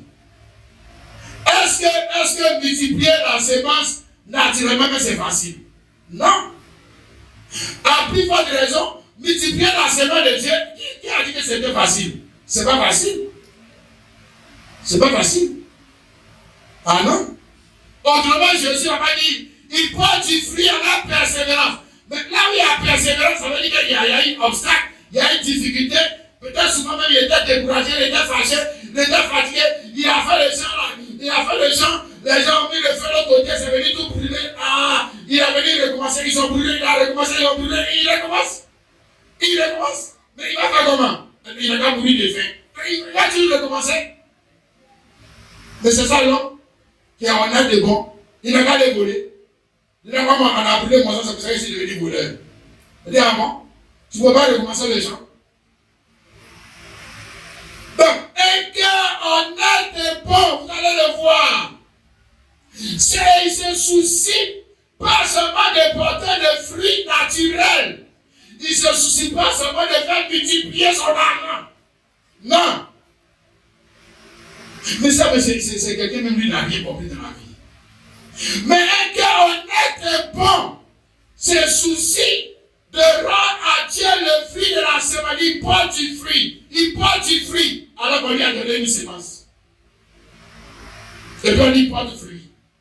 Il avait bon maintenant pour multiplier la semence. C'est ce que ça veut dire. Il a multiplié la semence, de la vie de Dieu. Maintenant il porte du fruit. Alléluia. Ici, Galates, chapitre 5, le verset 22. Paul parle de ce fruit. Il dit, mais le fruit de l'esprit, c'est l'amour, la joie, la paix, la patience, la bonté, la bénignité, la fidélité, la douceur, la tempérance, le fruit de l'esprit. Hein? Voilà. Hein? Alléluia. Donc il parle du fruit, c'est voilà le fruit qui porte là. Voilà ça qui est ici. Il parle du fruit avec persévérance. Et il n'y a pas quelqu'un qui va porter ce fruit-là, hein, et qui ne sera pas une bénédiction. Une bénédiction. Pour sa femme, pour son mari, pour son église, pour la nation dans laquelle il est. Ça, moi, ce n'est pas possible. Hein? S'il porte ce fruit, il sera forcément une bénédiction. Amen. Forcément. Il porte du fruit avec persévérance. Et puisqu'il porte du fruit avec persévérance, forcé, il glorifie Dieu. Forcé. Forcé, il glorifie. Dans tout ce qu'il fait, glorifie Dieu. Dans tout ce qu'il fait, Dieu est glorifié. Parce qu'il porte le fruit qui glorifie Dieu. Oh, alléluia. Dis amen. Il porte le fruit qu'on ne peut pas porter si on n'a pas reçu cette semence. Parce qu'on dit le fruit de l'esprit. Pour qu'il y ait fruit, il fallait qu'il y ait une sémence. Non, on parle d'abord de la sémence de l'esprit. Pour avoir le fruit de l'esprit, il faut commencer par la sémence de l'esprit. Hein?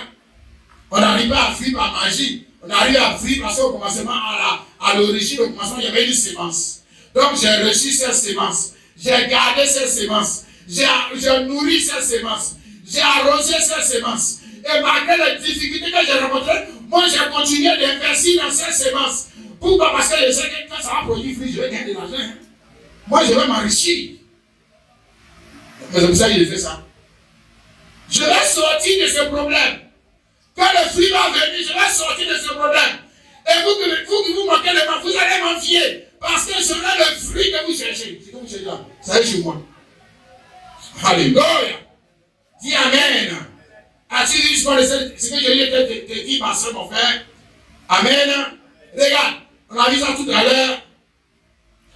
Dans l'ancienne loi, on a lu ça dans Deutéronome chapitre 16, là, le verset 16 à 17.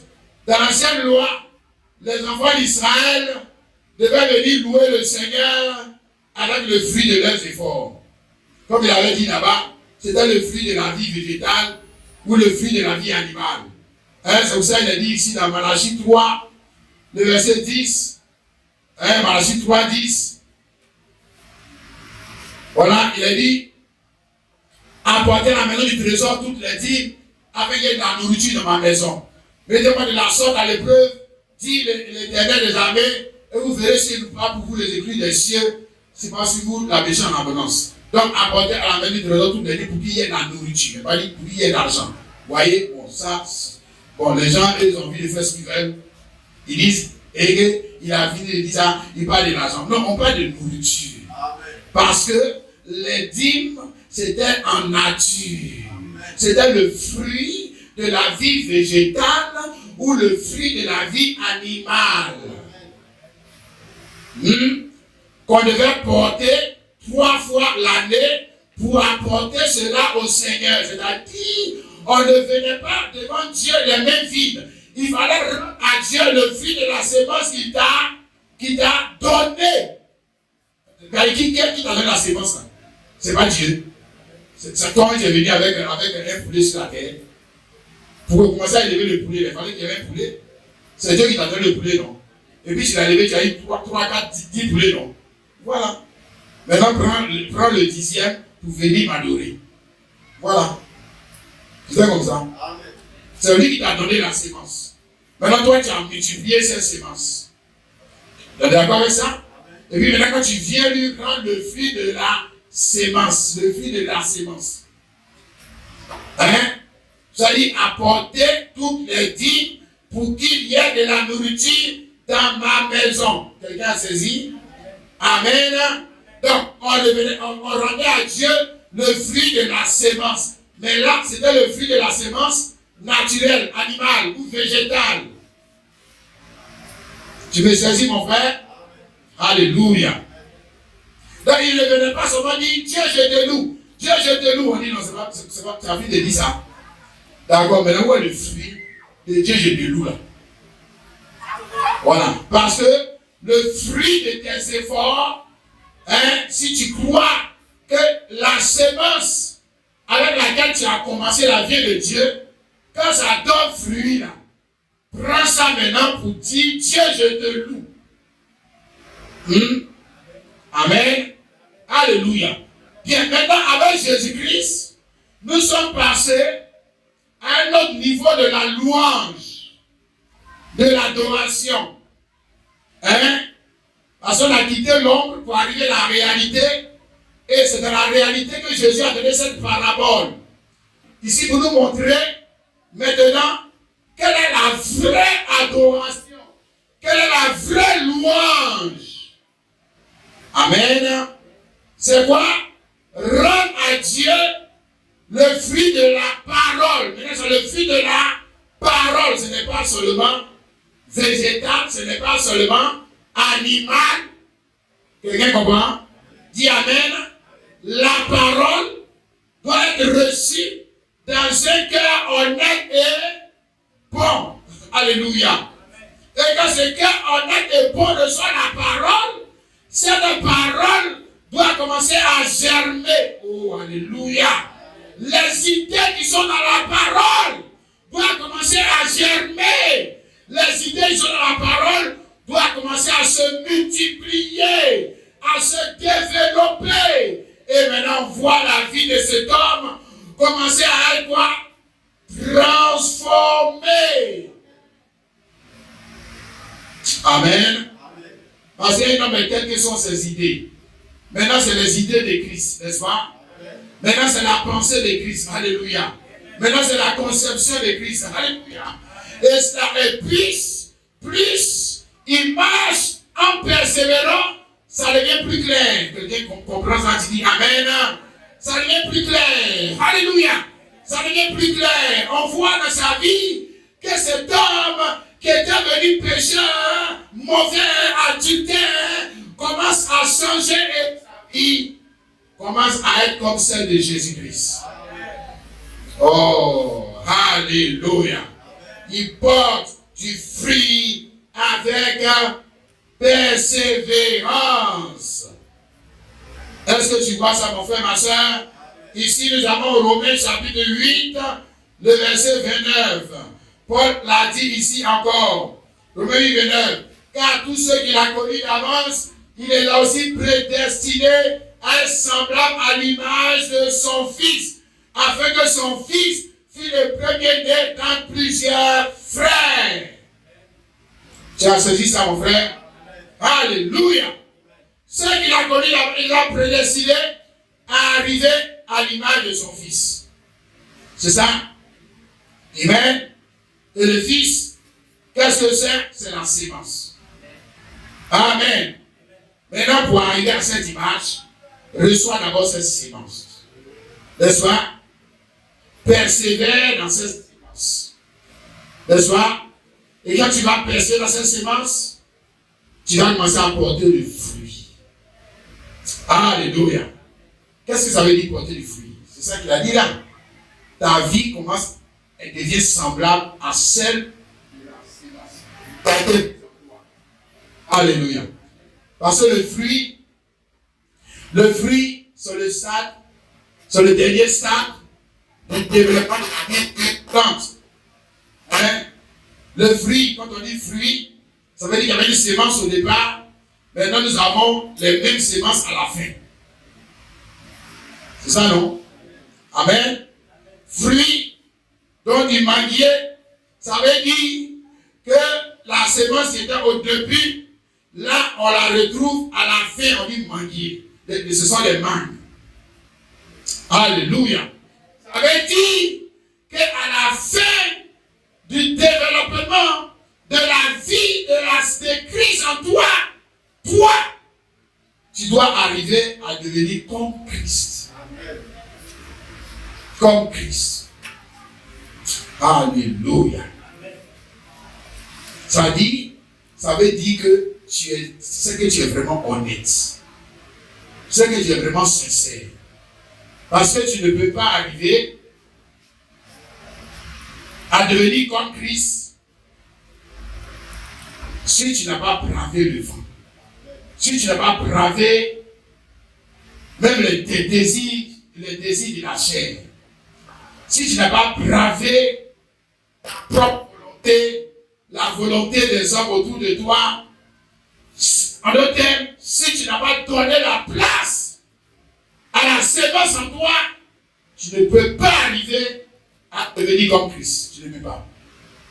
Mais si tu es arrivé à devenir comme Christ, c'est parce que tu as persévéré dans quoi? De la vie, de la sémence qui était venue en toi. Alléluia. Tu l'as laissé s'exprimer. Tu l'as laissé se développer.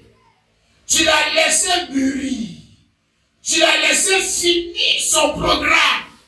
Tu n'as pas arrêté le programme pour des besoins et des visions égoïstes. Mais tu l'as laissé son programme s'achever en toi. Amen. Alors tu es arrivé maintenant au stade aussi de fruits. Hein? Comme ici il est dit dans Jean 15, 8, verset que nous devons connaître bien maintenant. Si vous portez beaucoup de fruits, c'est ainsi que mon Père sera glorifié et que vous serez des disciples. Si vous portez beaucoup de fruits de cette vie, de cette parole, c'est ainsi que mon Père est glorifié. Donc vous êtes arrivé au stade où on glorifie Dieu. Pourquoi? Parce que vous êtes exactement une réplique conforme de la sémence qui a été mise en vous. Tu saisis ça, mon frère, ma soeur. Alléluia. Donc, pendant que les autres viennent adorer Dieu, dans les fêtes de poisson, encore les patates, avec des ignats, même souvent, on va dire avec l'argent. Mais toi-même, toi-même, tu es l'objet d'adoration. Tu es l'objet de la fierté de Dieu. Tu es l'objet de l'élévation de Dieu. Parce que tu n'es pas arrivé là par hasard. Tu es arrivé là parce que toi, tu adores la sémence de Dieu. Alléluia.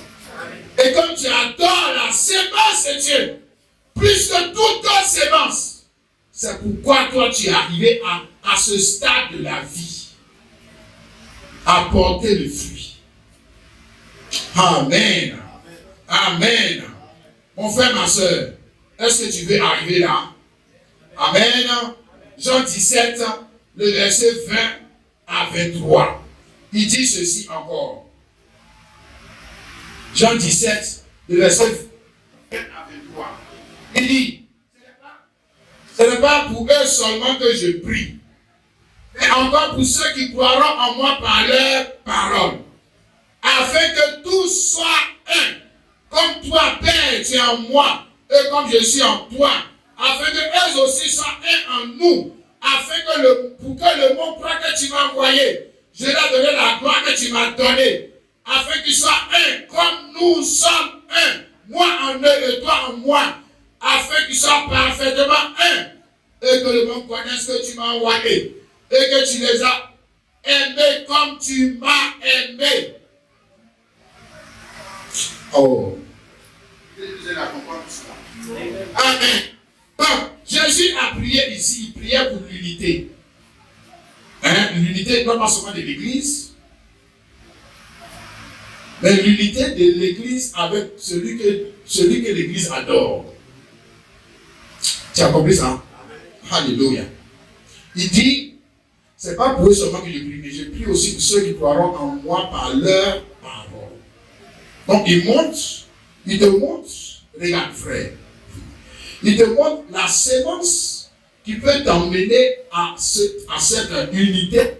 Il te montre la sémence qui peut t'emmener à cette position. Il te montre la sémence qui peut t'emmener à cette louange.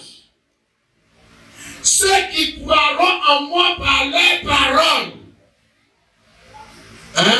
Non pas la parole de Caïphe. Pas n'importe quelle parole. Je te dis, frère, fais attention. Je dis parole de Dieu. Non, la sémence de Dieu pour le tout, la sémence dans laquelle se trouve le programme de Dieu pour t'emmener à la glorification, à glorifier Dieu. Caïphe aussi, est-ce qu'il reçoit la parole de Dieu? Mais si tu crois dans le message de Caïphe, tu ne pourrais jamais devenir comme Christ. Jamais. Mais croire dans le message de Pierre, allait t'amener à devenir comme Pierre. Et comme Pierre est devenu comme Christ, toi aussi tu es devenu comme Christ. Oh, alléluia. C'est-à-dire, regarde, ici il parle du stade de fruit. Le fruit, je dis, c'est le dernier stade du développement de la vie d'une sémence. C'est le stade où la sémence de la fin ressemble à la sémence du commencement. Oh, quelqu'un dit Amen. Dis Amen. En d'autres termes, c'est-à-dire, c'est le stade où celui que tu adores, c'est-à-dire c'est Jésus qui adore, non? C'est pas ça. Jésus et toi, vous êtes devenus seuls, une même personne. Il ne va pas dire une même image. Est-ce que tu sais ça? Dis Amen. Car le but de la sémence, c'est de nous amener à une seule image avec qui? Jésus-Christ. C'est ça mon frère, ma soeur. Dis Amen. Maintenant il faut aller au stade du fruit. N'est-ce pas? Nous avons dit que si tu es au stade du feu, on va bien te regarder, on dit les chrétiens, mais regarde bien. Tu vas voir, il y a encore des lacunes. Il ne porte pas encore de fruit. Parce que quand il commence à porter du fruit, qui ressemble à la sémence du commencement. Quand il est arrivé au stade du fruit, alors il est arrivé au stade de la ressemblance. Ici, la prière a exaucé pour lui. 2, il est arrivé au stade de l'enlèvement. Quelqu'un a compris? Dis Amen. Il est arrivé au stade de la fête. Ça, fête des yams. Oui, parce qu'il est au stade maintenant du fruit. C'est là que c'est le stade de la fête. C'est le stade de la louange. Alléluia! C'est le stade où tout ce que tu fais loue Dieu. C'est le stade où ta vie elle-même loue Dieu. Ta présence loue Dieu à plus forte raison ton argent. Oh, quelqu'un dit Amen. C'est le stade, je dis, c'est le stade où ta présence même adore Dieu. Même si tu ne parles pas, ça adore Dieu. Pourquoi? Parce que tu es au stade du fruit. À plus forte raison, ce que tu vas donner. Je te dis ça, mon frère, ma soeur. Amen. Amen. Mon frère chrétien, ce que tu réalises, c'est de ce dont nous sommes en train de parler ce matin. Alléluia. Regarde ici, frère, mon frère, ma soeur, nous avons terminé. Luc 8, 11, nous voyons ici. Il dit qu'il nous a donné la sémence. Donc c'est pour ça. Il y a un but pour lequel tu avais donné la sémence. Et c'est ça que nous allons finir. Le but pour lequel Dieu avait donné la sémence. Parce qu'on avait sur la terre déjà, on avait plusieurs sémences sur la terre. Quand Dieu a créé le ciel et la terre, quand on lit Genèse chapitre 1 là-bas, à partir du verset 11, tout ça, on voit que Dieu avait mis des sémences déjà sur la terre. La sémence était sur la terre avant la création de l'homme. La sémence de machines, tout ça. Tout ce qu'on cultive sur la terre, toutes les sémences étaient déjà sur la terre avant que l'homme ne soit créé. Quelqu'un qui comprend ça, tu dis Amen. La seule chose que l'homme n'avait pas, regarde, je dis ça pour ma soeur, la seule chose que l'homme n'avait pas, c'était la sémence parole parlée de Dieu. C'est la seule chose que l'homme n'avait pas. Et c'est la seule chose que si l'homme n'a pas Et que même s'il a la sémence de mouton, il a la sémence de l'argent. Regarde, il a la sémence du mariage. Il a la sémence de, je ne sais pas, voyager. Il est le plus malheureux. Mais maintenant, tu vas dans nos faux pasteurs. C'est eux qui sont venus nous mentir. Nous faire croire que quand Adam et Ève ont péché, la seule chose qu'ils ont perdu, c'était le mariage. C'était le travail. Qui t'a dit ça? Je lis bien la Bible. La seule chose qu'ils n'avaient pas, c'était la sémence de Dieu. Dieu ne pouvait continuer d'élever le poulet. Ils avaient la sémence. Dieu n'a pas repris la sémence du poulet. Dieu n'a pas repris la sémence de maïs. Dieu n'a pas repris la sémence du cacao. Dieu n'a pas repris l'or. Dieu n'a pas repris l'argent. Dieu n'a pas tout repris. Mais qu'est-ce qui manque à l'homme? La sémence parole parlée. Est-ce que tu vois ça? Amen. Je te dis ça aussi avec Abraham. La seule chose qui manquait à Abraham, pour pouvoir avoir le fils de la promesse, qu'est-ce qui lui manquait? Abraham avait poulet, il avait mouton, il avait argent, il avait tout, sauf quoi? La sémence de Dieu. Il ne l'avait pas. Et dans Genèse 18, le verset 10 à 12, c'est ce qu'Abraham n'avait pas. Que l'ange du Seigneur est venu lui donner. La sémence. Et c'est de cette sémence, lui et Sarah sont moqués de la sémence. Et c'est cette sémence qu'Israël n'avait pas, que Christ est venu leur donner. Oh, alléluia. Pour nous permettre d'avoir ce que la sémence argent ne peut pas nous donner. Pour nous permettre d'avoir ce que la sémence du poulet ne peut pas te donner. Pour nous permettre d'avoir ce que la sémence du cacao, je ne sais pas, de l'Évia ne pourra jamais te donner.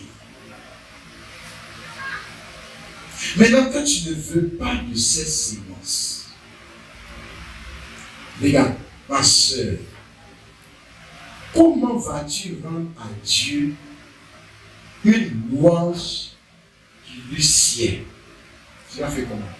Tu dis non, j'ai des tomates. Je vais pas s'appeler louer Dieu. Mais c'est que tu as bien compris dans la Bible, tu n'as rien compris. Parce que ça, c'était l'ombre. Si la louange que les enfants d'Israël faisaient avec la sémence végétale et animale plaisait à Dieu, pourquoi Jésus est? La sémence est venue. Pourquoi la sémence est venue? Elle vient faire quoi? Pourquoi Dieu nous donne sa sémence? Et pourquoi Jésus lui-même maintenant il tombe par rapport? Ici, la sémence c'est la parole de Dieu. La sémence c'est la parole. Et quelle est cette parole? C'est pas la parole historique. D'ailleurs, il donne une parabole. C'est la parole prophétique. C'est la parole mystère. C'est la parole dans laquelle se trouve caché le développement du mystère de la vie de Dieu pour toi. C'est là-bas que se trouve. L'Église ne veut pas de cette sémence. Elle veut la sémence théologique. Elle veut la sémence politique. Elle veut la sémence religieuse. Elle veut la sémence traditionnelle. Elle veut toujours la sémence argent. Aïe. Oh. C'est terrible, non? Ouais, mon frère, ma soeur. Amen. Hein? Raison Apocalypse 17. À la voix du 7e ange. Le mystère de Dieu s'accomplit. Le mystère de la sémence de Dieu cherchant la bonne terre s'accomplit. Le mystère de Dieu s'accomplit. J'espère qu'on sera cette terre pour recevoir cette sémence. Mais surtout garder cette sémence. Alléluia. cultiver ses semences. Dis Amen. Arroser ses semences. Alléluia. Parce que c'est elle qui va te faire sortir du trou. Crois-tu en ça, ma soeur, mon frère? Comme quand elle est tombée en mari, n'est-ce pas, mon frère, ma soeur? Alléluia. Quand elle est venue vers Marie, n'est-ce pas? C'était la sémence de Dieu pour le jour. Donc, le programme que Dieu avait pour Marie se trouvait dans la sémence. Tu es d'accord avec ça? Si. Le programme que Dieu avait pour le mariage de Marie se trouvait dans la sémence. Le programme que Dieu avait pour le mariage de Joseph et Marie se trouvait dans la sémence. C'est pourquoi Joseph, dès qu'il a voulu refuser la sémence, Dieu a eu pitié de lui. Parce qu'il a dit, mon petit, c'est que le programme que je vous donne, se trouve dans la sémence là. Alléluia. Et tu vois, non? Oh, merci Seigneur. Quand ils ont pris la sémence, et quand la sémence est rentrée dans la bonne terre, la bonne terre c'était Marie. N'est-ce pas? Elle n'a pas avorté la sémence. N'est-ce pas? Elle était prête à perdre même son mariage à cause de la sémence. Parce qu'elle sait que dans cette sémence se trouvait le programme de son élévation, de sa glorification. Et Marie est le type de cette épouse qui sait reconnaître la sémence quand elle vient, n'est-ce pas? Parce qu'il faut aussi savoir la reconnaître quand elle vient. Elle vient, n'est-ce pas? Vers toi. Elle dit, épouse, voici la sémence dans laquelle se trouve le programme. Pour toi, est-ce que tu veux la recevoir? Alléluia. On va se tenir debout. Bien-aimé, on va chanter ce chant.